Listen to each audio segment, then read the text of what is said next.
Nakaribisha kila mmoja katika ibada yetu ya kwanza. Ni ibada inayotupeleka katika mafundisho ya Biblia. As a continuation, the inner transformation.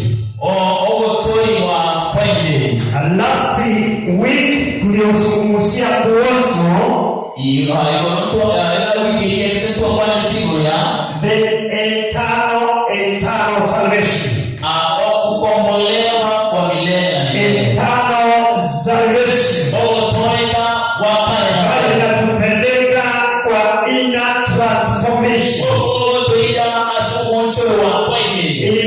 Wokovu wa ndani na wokovu wa milele na milele katika ndani ya Kristo Yesu. Ikiwa haujapokea Yesu ili upate eternal salvation,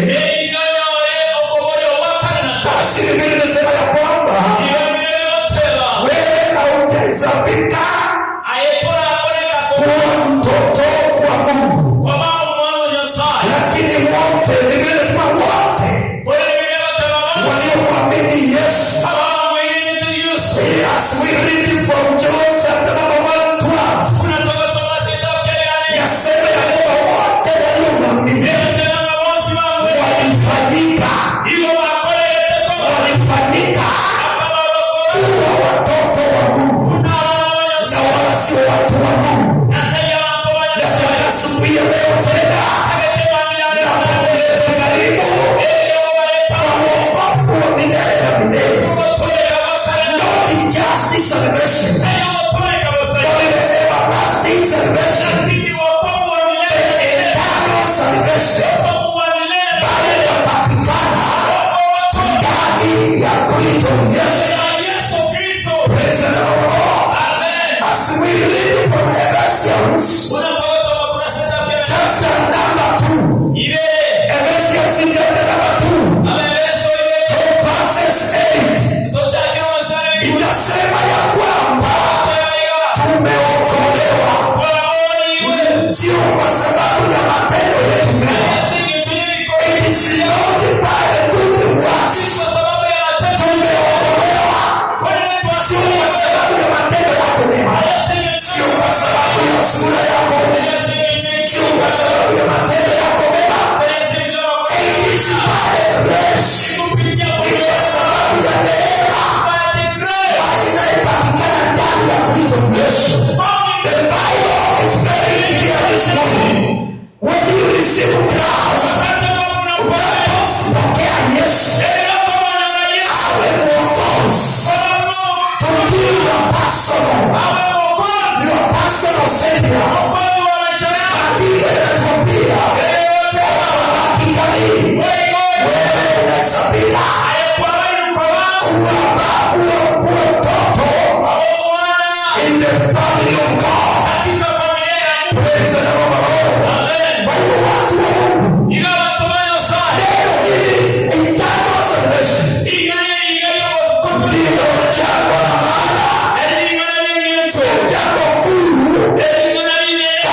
Watu wengi tunazungumza wokovu. Watu wengi tunasema wokovu. But the real salvation, lakini wokovu wa maana halisi ni ule mtu ambaye anaokoka amewakatia mpata Yesu Kristo kwa mwokozi katika maisha yake. Completely inakuwa change. Maisha completely inakuwa change. Na baadaye Yesu anatarajia kuona matunda. The fruits. Matunda. The fruit of the Holy Spirit. Sasa inaanza kufanya kazi ndani ya wako. Bila tulisoma last week ya kwamba tunda la Roho Mtakatifu ndio thibitisho na dhihirisho kati ya Mkristo mwenye hakika amepokea wokovu wa milele na milele. Tunapata kutoka kitabu cha Galatians chapter number 5 22. Tukasoma tunda la kwanza is love.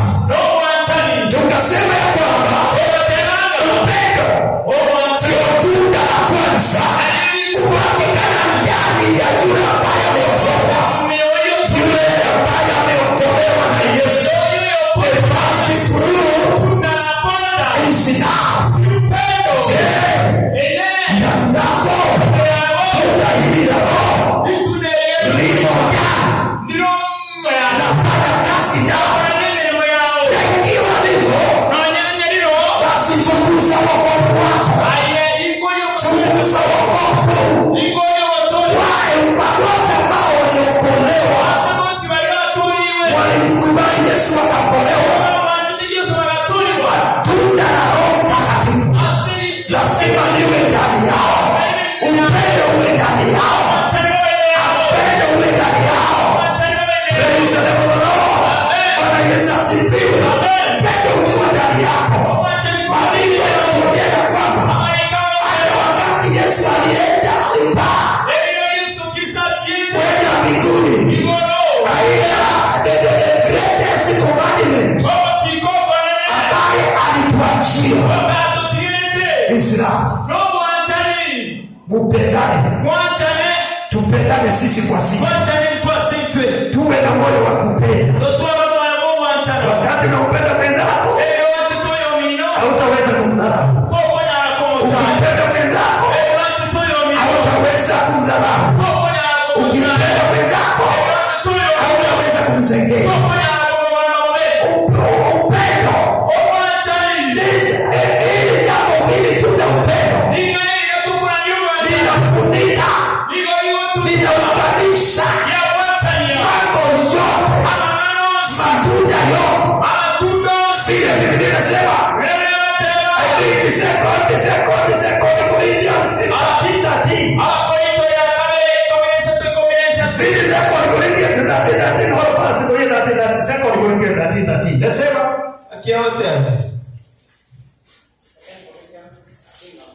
yes.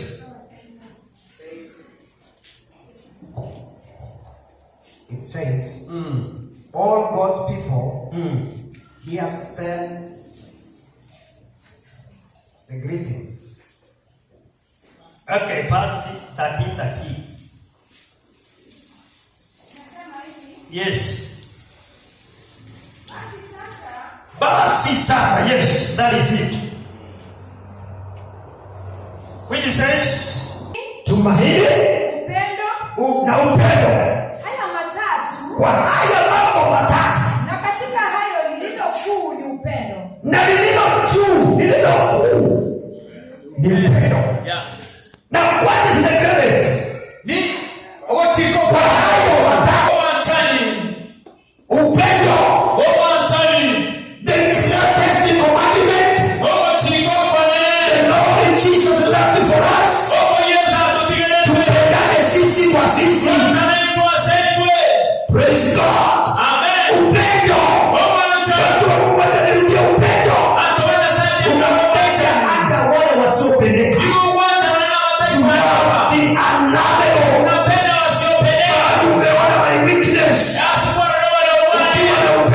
sio weakness.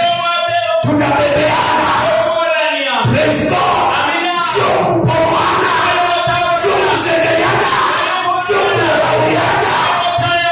Ukinipenda, upendo utakuwa dhihirisho ya kwamba the eternal salvation, ya kwamba wokovu wa milele na milele hakika ulipata ndani ya maisha yako. Watu wa Mungu, listen. Wacha niwaambie, tusome hadithi ambaye Yesu aliwaambia. Kuna baba Yesu aliwaambia mitume wake. Ambia mtu mmoja alikuwa anatoka Jericho. Kwenda wapi?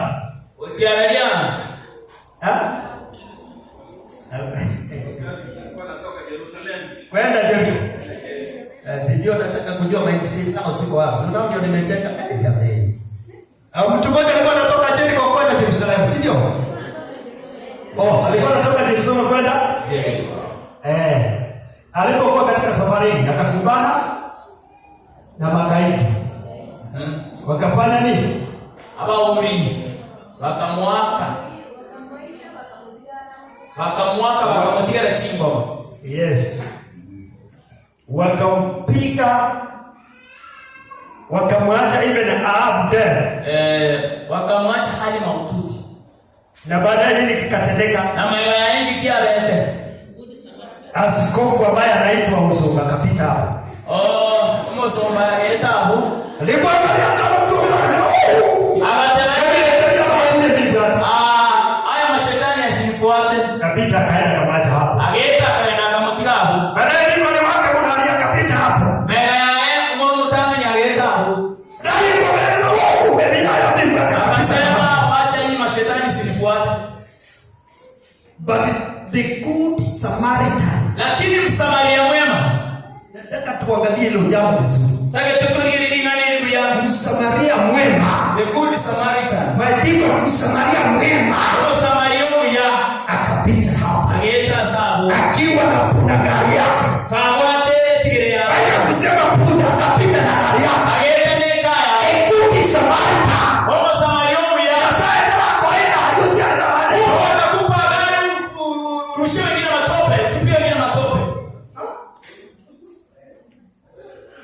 Sure. Yes, for true. Yaani hata wakati umeona mtu ananyeshewa akifanya anasema nini? Lakini the good Samaritan, when we get closer asomoto, akasimamisha gari yake. Akatoka ndani ya gari. Akaenda kutizama ajue ni jambo lipi limemtendekea. Hata kujua huyu ambaye alikuwa ameangushwa hapo chini. Hakukuwa na uhusiano wote na huyu good Samaritan. Hata huyu good Samaritan hakuwa anamjua. Hakuwa na ukoo wote. Lakini the man akasimamisha gari yake. Nataka niambie Thomas Nyabuchwa, usiwe ukipita watu njiani hapa. Be a good Samaritan. Kasimamisha gari akaenda mpaka mahali pa mtu ameangushwa. Akapata ni mtu ambaye hakika ameumia. Akamuokota. Akamhudumia. Praise God. Amen. Nini ambacho kilichokuwa ndani ya yule mtu? Uni upendo kweli? The great love. Akaanza kumhudumia. Hata kujua mtu alikuwa amepigwa, hata damu ilikuwa inatoka kwa mwili wake. Lakini angalia the good Samaritan. Hakujali ya kwamba damu yake ni mroho sura kimoja kwa kubwa. Kakie tiko kwenye nyea. Hakujali. Akawa na umoja wa upendo. Akaanza kumhudumia kama ndugu. Akaanza kumhudumia kama dada yake. Akaanza kumhudumia kama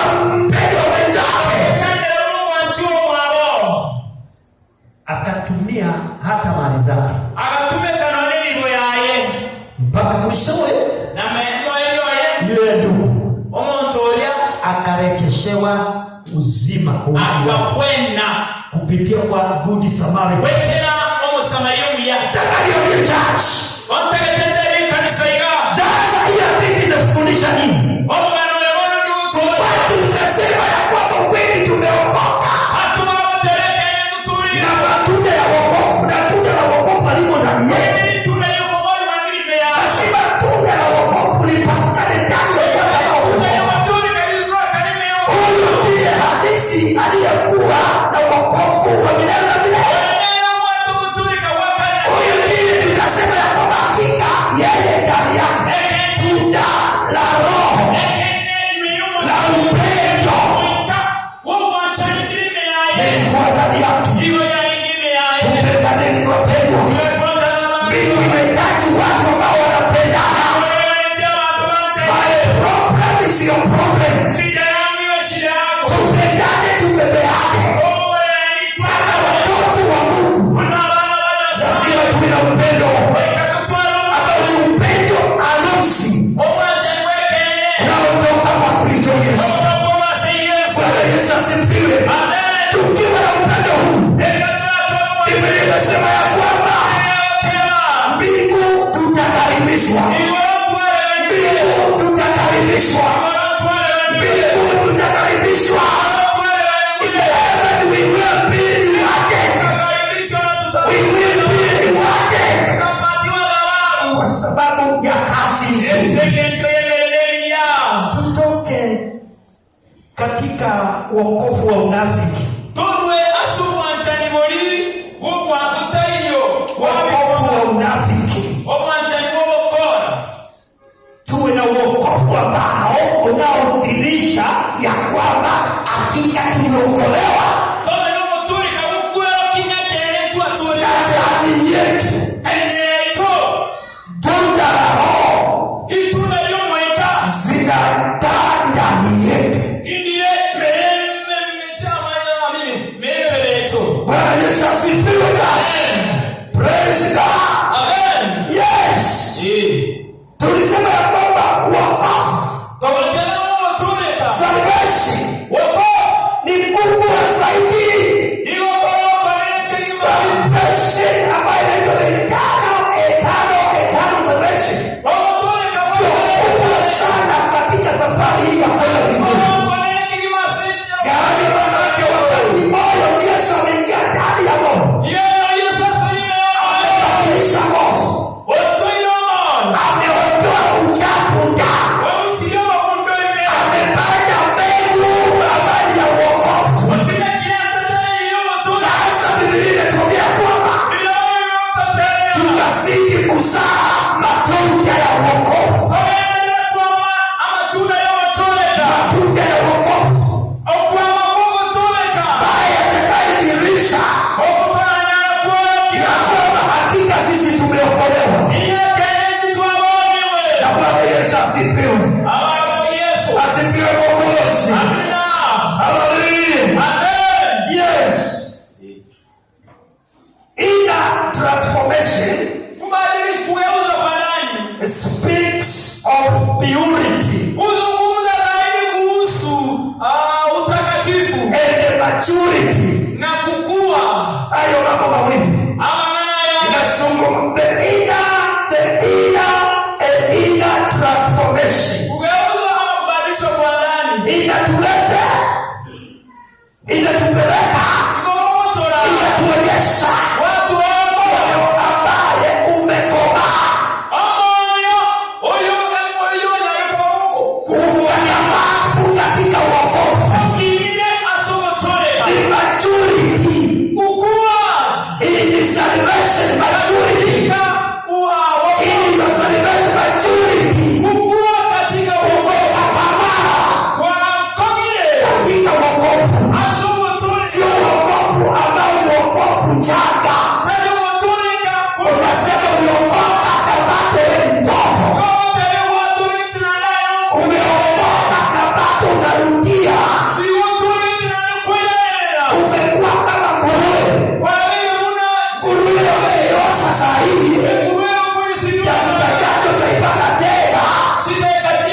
wokovu unatupeleka to immaturity, not immaturity. Lazima tuwe wakakamavu, wakakamavu katika neno la Mungu. Watu ambao wanajua jinsi ya kutunza wokovu. Paulo anasema hivi, nilipokuwa mtoto niliongea kama mtoto, nikazungumza kama mtoto, nikatembea kama mtoto, nikatukana kama mtoto, nikachukia kama mtoto, nikachukizwa kama mtoto, nikalia kama mtoto, nikaendelea kama mtoto. Lakini wakati nimekuwa mtu mzima, sio kuwa mtu mzima katika mwili, wakati Paul amekomaa, wakati Paul alikomaa Kristo, maandiko yanasema ya kwamba yeye mwenyewe anasema sasa wakati nimekuwa mtu mzima, sio mtu mzima kwa sababu ya kuonekana, sio mtu mzima kwa sababu niko na nywele mufii, lakini mtu mzima kimawazo. Paulo anasema ya kwamba wakati nimekuwa mzima, ninaanza kuongea kama mtu mzima, ninatembea kama mtu mzima, nafanya mambo kama mtu mzima. Hello, wote uko kamavu. Praise God. Amen. Asifiwe Yesu. Amen. Tuwe watu ambao tumekomaa katika uokovu. Wacha uokovu wako usipambia watu ya kwamba nimetubu katika uokovu, wasasema kweli wewe umekomaa, vile unaongea umekomaa, vile unafanya kazi umekomaa, vile unamwabudu Mungu umekomaa. Maana ndani inadhihirisha ya kwamba hakika umekomaa. Praise God. Kwa hiyo wokovu sio wokovu tu, lakini tumeokoka ili tena tufikie hali ya ukakamavu, mahali tunatafuna hata mifupa.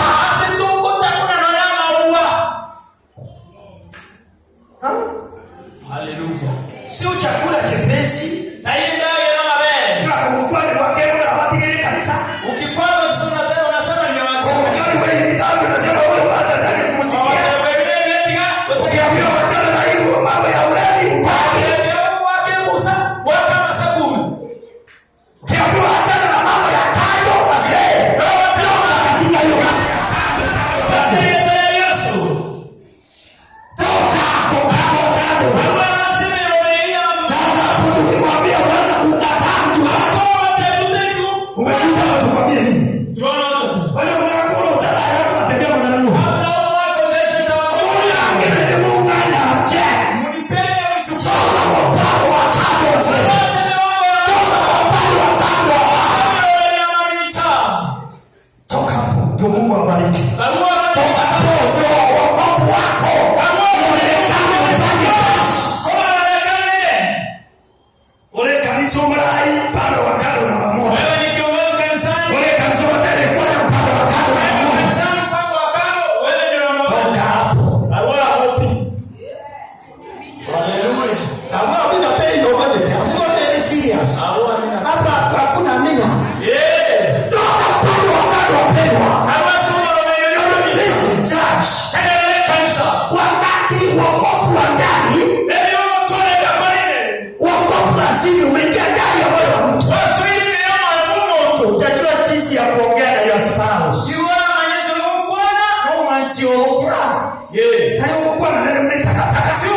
Unamwambia kama takataka. Kwa hiyo kanisa iko moja na mtu. Mimi sasa sawa kutoka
mali. Mungu anasema alimuumba mke. Nyasaye anatembea tu mtu na mume mmoja. Kama Mungu na wao kwa pamoja. na wao Kitu kimoja. Na isile kuwe kanisa ni bado na nyumba ndipo na maana mjumbe ndio Mungu kutoka hapa tena. Kwa maana amina. Tutahesabiwa kutoka tulisema tuliambia watu nini? Watu tu wao wakati ndio hivyo things. Kanisa Mungu limetakatifu. kanisa ya Nyasaye cha Mungu. Haleluya. na bado kana wakati kwa nasi Na nimeona ya kwamba leo sitapatiwa lansi. lakini Nyasaye anatumia kwa uganda tena msenge Mungu atatuma mguru anilishe. Wapendwa, tutoka hapo. Hawa ndio tutameko wao.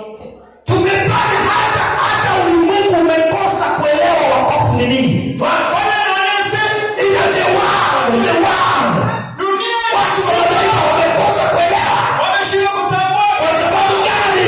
esengenza Yule na mke wake ambao wako kanisa wanaenda kwa kwaya. kuguroma sasa Walipita. ikanise hii kabisa ekingeke sisi bado kwa wiki wivu mtano bado ni tano baona sisi mnavaa wifu hapa nyumbani ni shida. ni kanisa la Mungu mti Kanisa hapo ndio huko. ujumbe ndio nimetiko la ngati ni bado Mungu bado ndio kana tipo kirepi Gira Watu wa Mungu. abantu banyasoma Wamepeleka ule upendo wa kwanza wapi?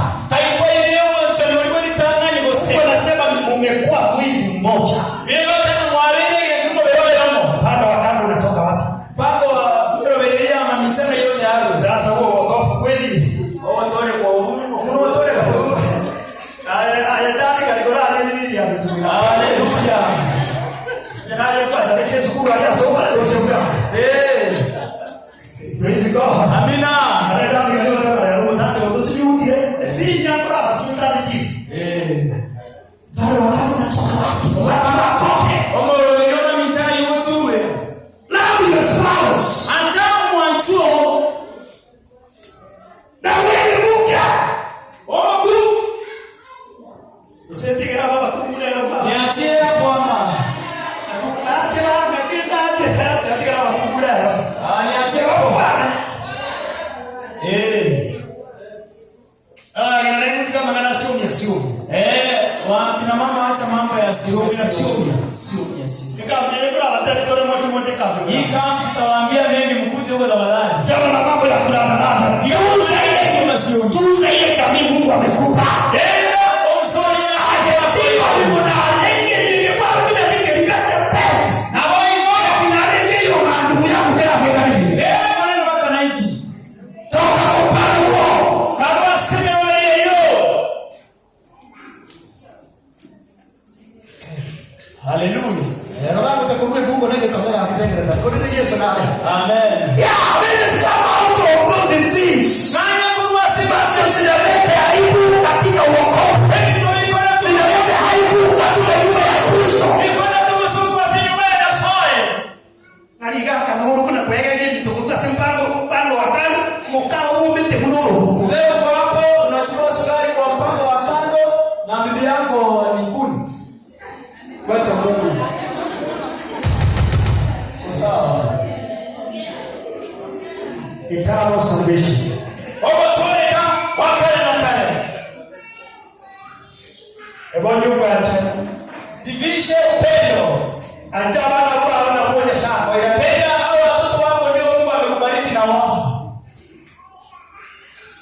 love your family penda familia yako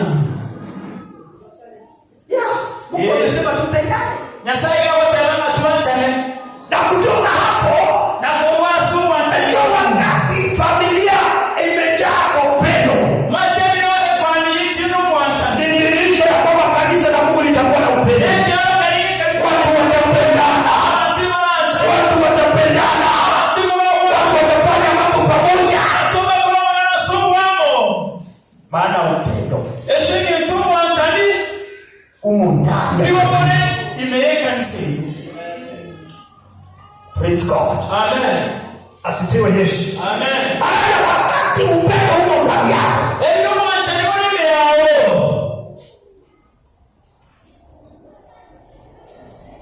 you will know how to speak to your wife. Utajua jinsi ambavyo unamzungumzia. You will know how to speak to your children. Utajua jinsi ambavyo unazungumzia watoto wako. To your fellow Christians. Kwa waumini wenzako. Utajua roho ni tirongo bakwane. Upendo utakusukuma, utakulazimisha. Maana upendo ndio uhusiano mwema.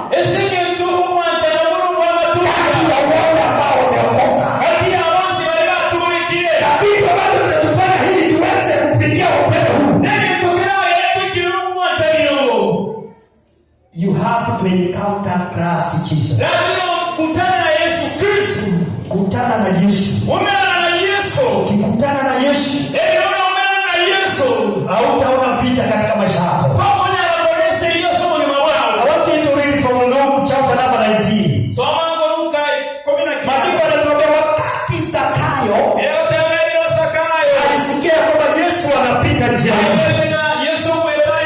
Kazi ya Zakayo ilikuwa ni kutoza ushuru. Ilikuwa hajaokoka. Kutoza ushuru. Biblia inatuambia kwamba alipopata habari ya kwamba Yesu anapita njiani, akakimbia akiwa na hamu. Akapanda juu ya mkuyu. Haja yake ni kumwona Yesu. Yeye ni mtu wa namna gani? Biblia inasema Yesu alipokaribia hapo, alipokaribia hapo kwa mkuyu, Biblia inasema kwamba Yesu akaangalia juu, akamwona Zakayo. Akamwambia Zakayo, shuka kutoka juu ya mkuyu, shuka chini, ili encounter me.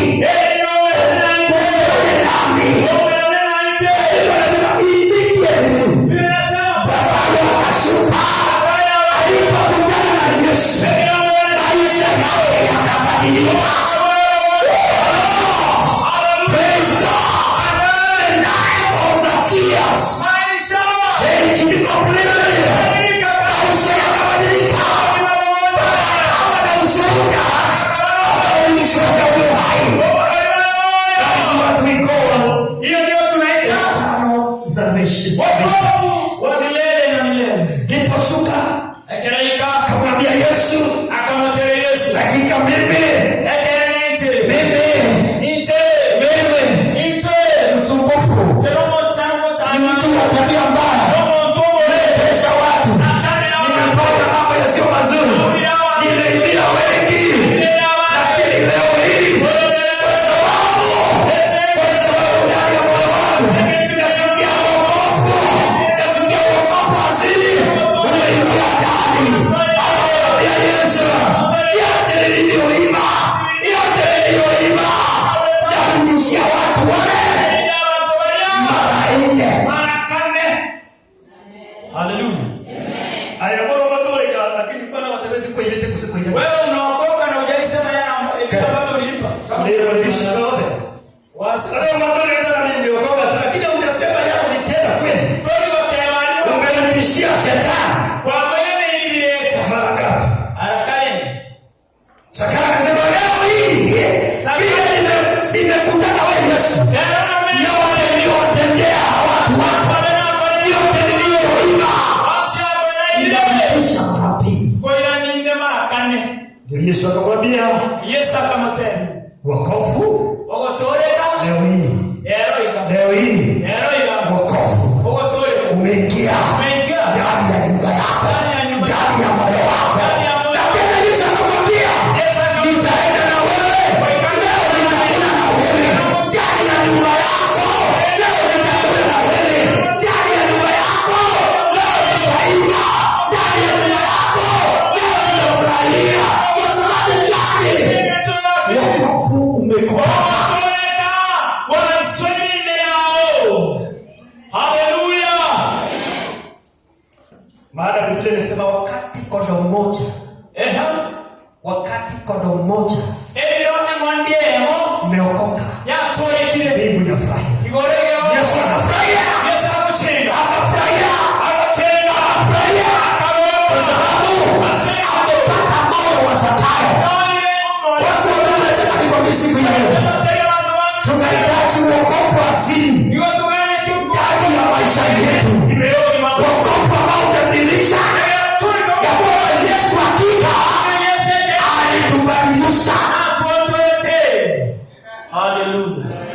msiposema amen. Na mtataka amene yo. Odi okwe. Ikineke nekegima. Praise God. Amina. Kwa hiyo wokovu Iko watoneka. ina transformation. Ukubadilisho kwa nani? Inasumungumuzia mambo ya kukoma. Ama nani yuko kii? Ukakamavu Katika wokovu. asubutoneka. Najua hivi ukite Hebrews chapter number 5. Waisio soma hivi ni sana. I think the last verse inasema Paulo anatuambia kwamba msiwe watoto ambao mnahitaji maziwa nane tena. Mwa baba ana magani tia mabele. Hebu Mwele utia seli mwele. Msiwe watoto. Ndio umejuza ke shukuru ngumu eneti. Watoto wachana ukiambia kwa sana shukuru tano. Ikaya wote watoto wale wana mtoto wale. Na unasema umeokoka. Kumbe umepungukiwa. Ese ngiye bila watu wengine. Waitoi wewe.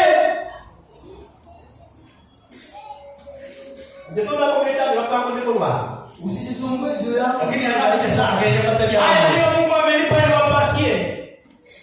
Ndio toka ni kitu toka weke. Praise God. Amen. Yes. Yeah. Abayo. Tukomae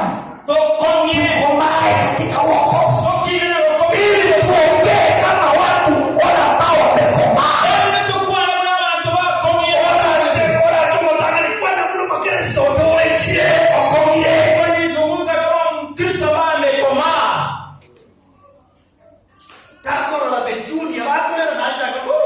Usione wale wachana wanalia na wao waanze kulia na wao. Kama mtu okongile asogotoreka. Nimepatia na dakika 10 kumbe nilikuwa ndani simeisha. Na tena ngekoni. Praise God. Hallelujah. Amen. Asifiwe Mwokozi. Amen. Najua watu wa Mungu listen. Hawatamani saa tena. Wokovu haimaanishi wakati uletie Mungu vya Biblia umatu wasende zaidi ya gongate ni Mungu lakini nitakati. Wokovu haumaanishi ya kwamba wakati kama umepewa vifungu wa Biblia umenakili kwa kichwa. What in scriptures you are number 1. Unanakili vifungu wewe ni nambari ya kwanza. Lakini matendo. Wewe kama kwa Matendo. tazama matendo. Matendo. Tazama matendo.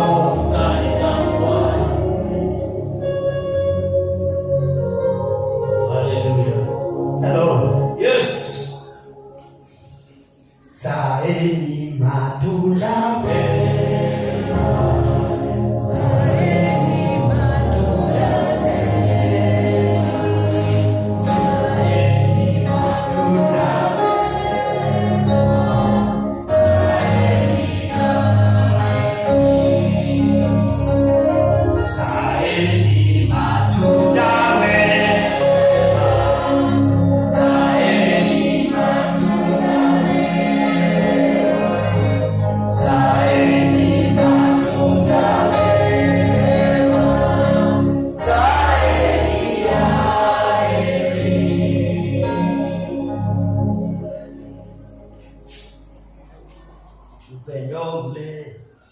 Upendo ule upendo ule wa kwanza ulienda wapi? upendo ule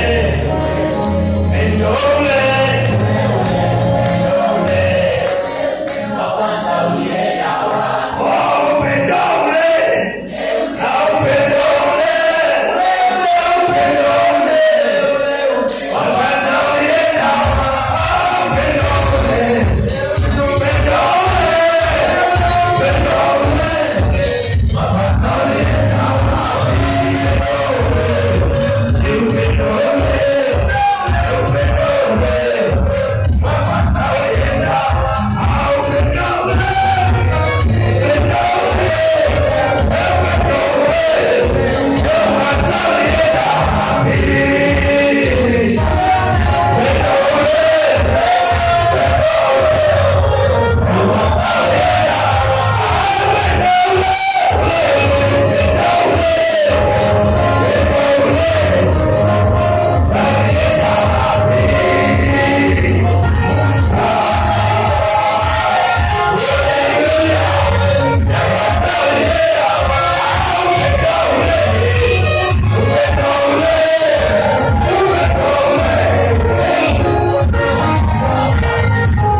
kudhihirisha wokovu asili ndani ya maisha ya watu wako. Kanisa lako likakupendeze, kanisa lako likatoe matunda, likazae matunda mfalme, yatakaolete sifa na utukufu kwako Mungu wangu. Ilikuwa ibada ya siku ya leo, sasa ibada ya siku ya leo ya maisha yetu Bwana, ya kila moyo, adilisha kila moyo, cheka kila moyo, inua kila moyo. Hayo ndio maombi yetu. Asante Bwana, unaweza pamoja nasi tutakapomaliza, nasema ni asante kwa Yesu Kristo tumepata pamoja. Amen. Thank you and God bless you.